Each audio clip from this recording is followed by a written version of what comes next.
Olá pessoal, tudo bem?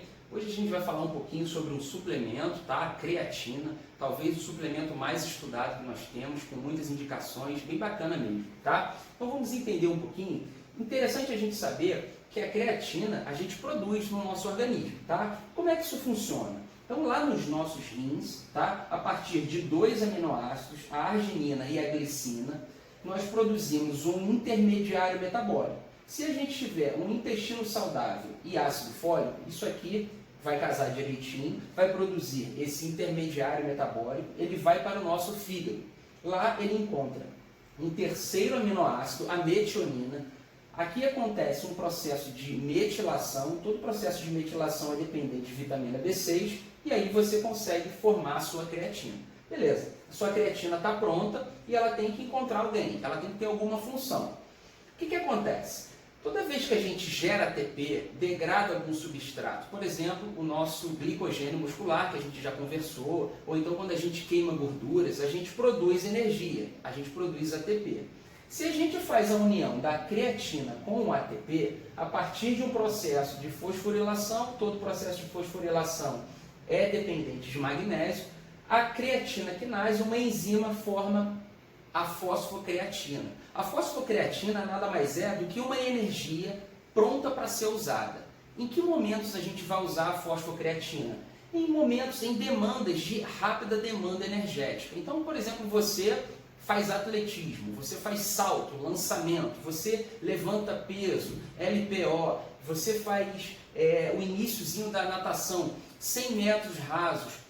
Isso é perfeito, você utiliza esse sistema, o sistema fosfagênico da creatina fosfato, perfeito? O que acontece? Quando você quebra essa ligação, você tem essa demanda desse sistema, você libera fosfato, o que a creatina faz? Ela pega esse fosfato, junta no ADP e você ressintetiza o seu ATP. Então esse é o grande lance da creatina, ela faz a ressíntese do ATP. Por que a gente tem que fazer, ou seria interessante fazer a ressíntese do ATP? O nosso organismo entende que, além de gerar energia, é interessante a gente reciclar a energia. Isso aqui é muito mais interessante em termos de gasto energético, de aproveitamento, de boa demanda, do que você degradar um ácido graxo, degradar uma glicose para você gerar o ATP. Perfeito? Só que, como a gente sabe, esse sistema não se sustenta por muito tempo. Por quê?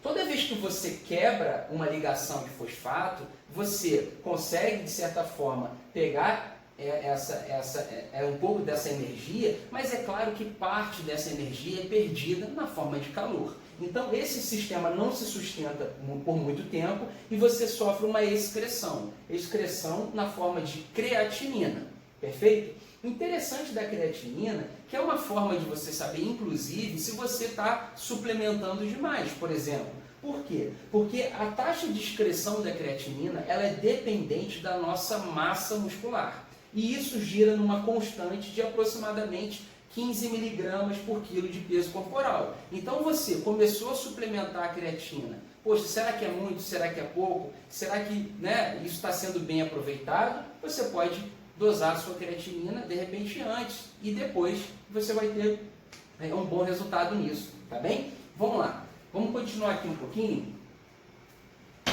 e a gente vai falar sobre alguns pontos relevantes sobre a creatina. Então vamos lá, indicação, a gente falou mais ou menos, né? Se a creatina atua na ressíntese do ATP por uma demanda muito alta, esses esportes, crossfit, musculação, atletismo, acho que cai muito bem, perfeito?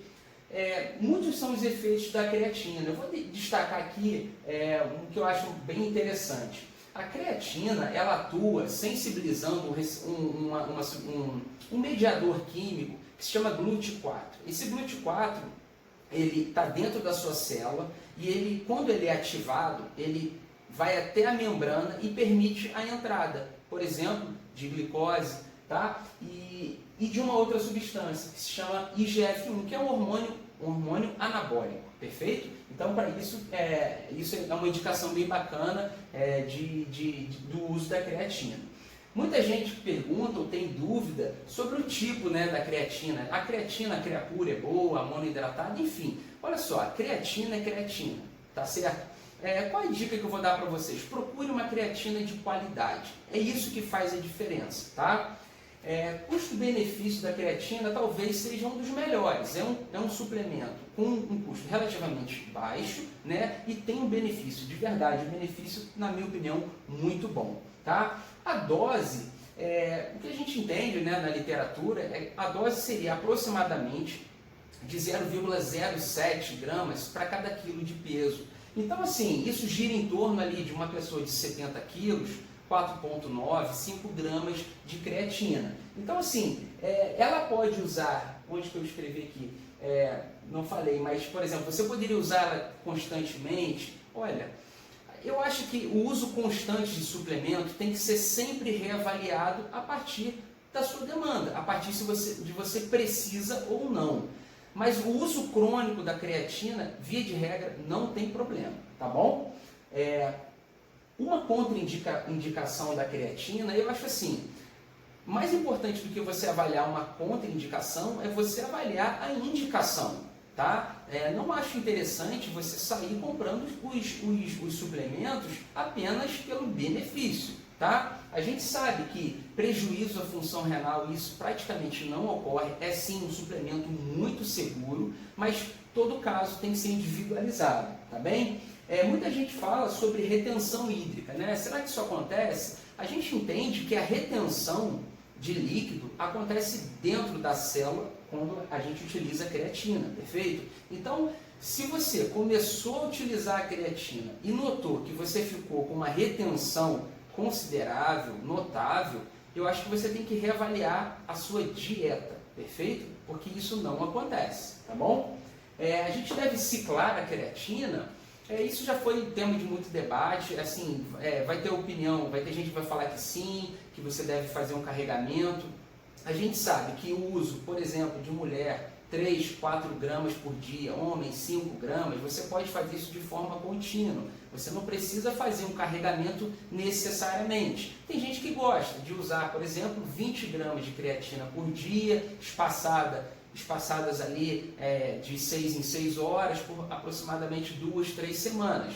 Não vejo problema, mas também não vejo uma indicação assim muito imperiosa, tá bem?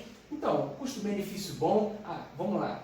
O melhor horário, ou que horas tomar a creatina, né? Não existe necessariamente um horário precisamente definido, tem que ser esse horário ou não. A gente sabe que a creatina ela é melhor sensibilizada, tem uma ação um pouco melhor quando a insulina é liberada. Então, se você puder fazer o uso dela depois de um estímulo à insulina, isso é feito com o uso de proteínas, uso de glicose, né, uso de carboidrato, você tem uma assimilação melhor. E a gente sabe também que ela melhora a sensibilidade à insulina. Então, esse é outro benefício bem bacana que eu entendo, tá? Essa foi a minha mensagem para vocês. Acho creatina bem bacana de você estar utilizando, mas é claro, sempre procurar a orientação de alguém para saber se você precisa ou não. Tá bom, pessoal? Até o próximo vídeo. Muito obrigado.